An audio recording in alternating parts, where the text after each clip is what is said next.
Viridian, the Green Guide by My Head in the Clouds, Not Coming Down, a Boku no Hero Academia fanfic. Chapter 24, Bees. After dinner, Izuku finally had a moment to inspect the robotic bee he found. He'd have to give it to Eraserhead later, but he may as well find out as much about it as he could before then. It was the least he can do after all the trouble he'd caused Eraser last night. He took the Ziploc out of his bag and looked at it. At first glance, it seemed to be made of metal, but the longer he looked, the more it seemed like that couldn't be quite right. It didn't seem as shiny as it should be, which could be explained by some sort of matting finish. But that didn't explain the way some of the parts of the bee seemed to almost be deteriorating, as if the bee itself were actually organic. Izuku took out a notebook and jotted down a few ideas. He obviously didn't have the tools to break down the chemistry of the robot in his room, but there were many quirks out there that granted control over technology. There were also quirks that created a metal-like alloy from the user's blood or tissue. Knowing that, it was completely possible that this bee is actually the result of a quirk, which would make it both organic and inorganic at the same time. And if it was the result of a quirk, there might be some mention of it in the news, especially if this quirk user has dosed people similarly in the past. Over the next hour, Izuku found quite a few similar quirks, including one that allowed the user to control any living bees they come in contact with through pheromones, which was super cool, and had Izuku reaching towards his notebook. But the most noteworthy belonged to a villain that gained the moniker of Queen Bee a few years in Naruhati. There were several conflicting stories, considering the people who controlled the bee seemed to have multiple quirks, which just wouldn't be possible. The most likely theory is that Queen Bee was actually some sort of parasite that infected a host. A host could still use their original quirk, but the parasite created a sort of hive mind that the queen herself controlled.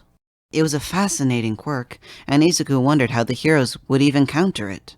Maybe if they destroyed the queen? But there was always the possibility that another bee would simply become the queen. If that was the case, they would have to find some way to track down every bee and destroy them, which would be pretty much impossible. It was such a shame that such a powerful quirk was being used for evil. Izuku could think of so many ways it could help people. The bees seemed to be able to control small amounts of any liquid.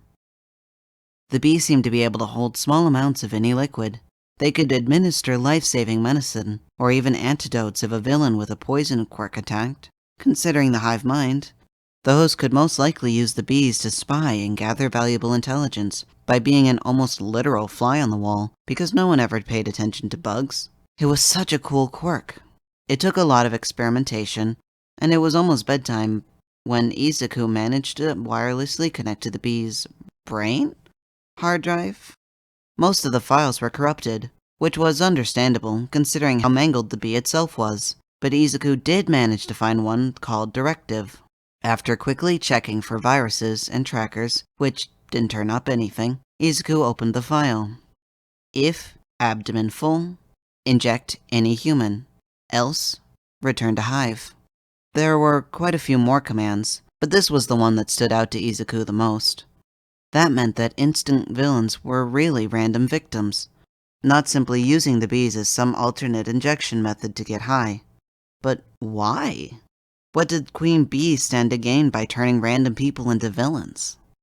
Of course, finding more information on Queen Bee led him down a rabbit hole of the instant villain craze that happened in Naruhati, just like what's happening right now.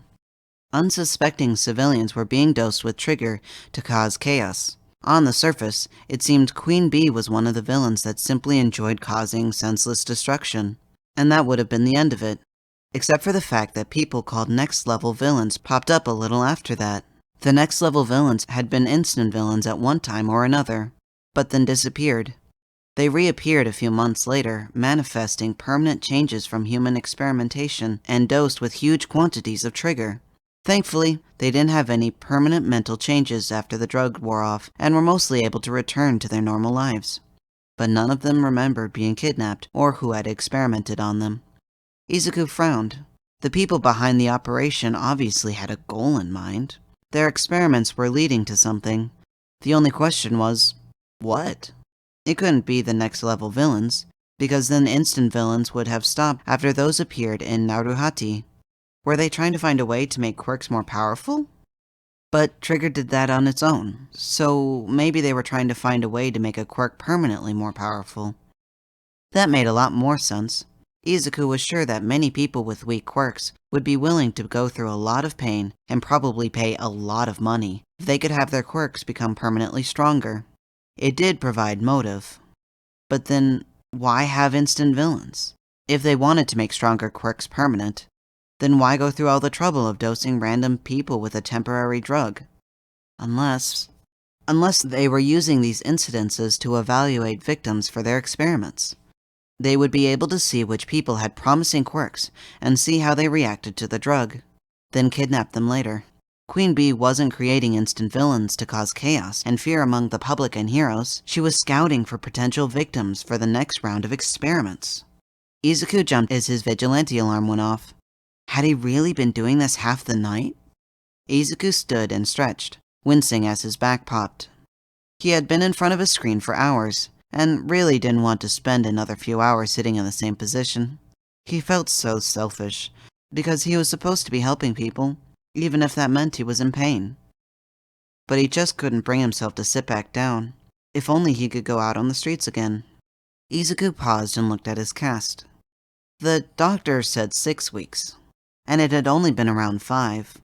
But, well, his arm was probably mostly healed by now. It should be fine to run around now, as long as he was careful to avoid getting into fights. Izuku tried to talk himself out of going out. But apparently he'd been going more stir-crazy over the past few weeks than he thought. Something about being homeschooled was making him even more restless to go out and run from heroes. Izuku dug his vigilante outfit out of the back of his closet and put it on, making sure he had a few marbles. It probably wouldn't be the best to use his slingshot until he got the cast off, so he didn't need enough for ammo, but he did need enough to let the heroes know it was him. He also grabbed a robotic bee from where it was sitting on the table, putting it back in the Ziploc bag. It would be the perfect time to hand it over to Eraserhead and share what he'd just found.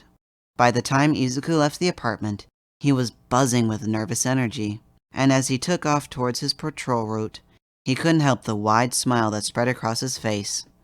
He'd really missed this.